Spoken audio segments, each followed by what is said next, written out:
correctly. And having that independent financial role, I think, is very important. Another one of your roles is investing the state retirement funds, which are, of course, separate from the day-to-day budgets of the state.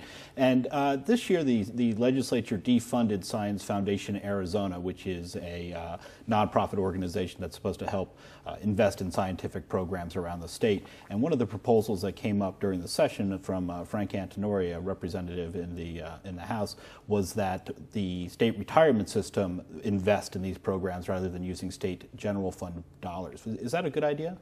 Well, actually, State Treasurer's Office doesn't do the state retirement in Arizona. It is a separate board, a completely separate organization. But we do similar types of investing at the State Treasurer's Office. And I did talk to Frank Antinori about this idea.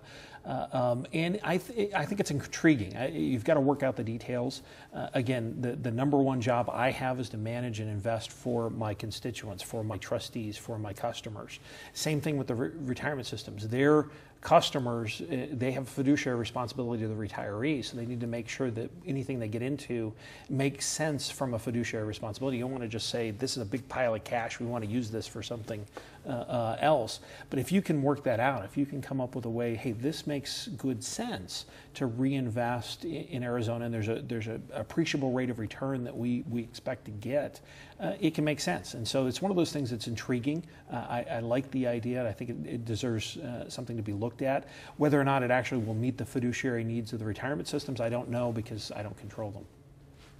We had a Republican governor and a Republican-controlled legislature this year, and yet the budget process became quite dysfunctional. The Democrats were not invited in till the very last minute, and the Republicans could not seem to work together. Now, you used to be in the state Senate. If you had been there, would you have invited the Democrats in earlier? Well, math doesn't have a party. It's not a Republican or Democrat, and we have a math problem. That's what the budget problem is. And I think you need to be informing and working with everybody. There's so very few bills that go through the legislature that actually run on party lines. The budget generally is one of those because it's so high profile. But I think keeping everybody informed and keeping everybody engaged provides you a lot more flexibility otherwise. You know, at the end of the day, I think no matter who was in charge, this was going to be ugly because it was such a big hole that was left. Well, you would have brought the Democrats in? I would have brought everybody in. I would have not eliminated anybody from the discussion process. Now, how many people would have gotten on board? I don't know, but you need to make sure that you're flexible enough and you leave your options open because it's such a big problem we're facing.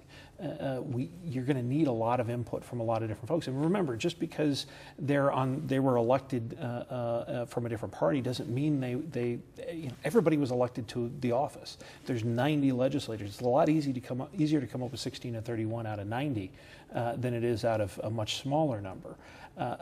So keeping them informed and keeping them engaged is important.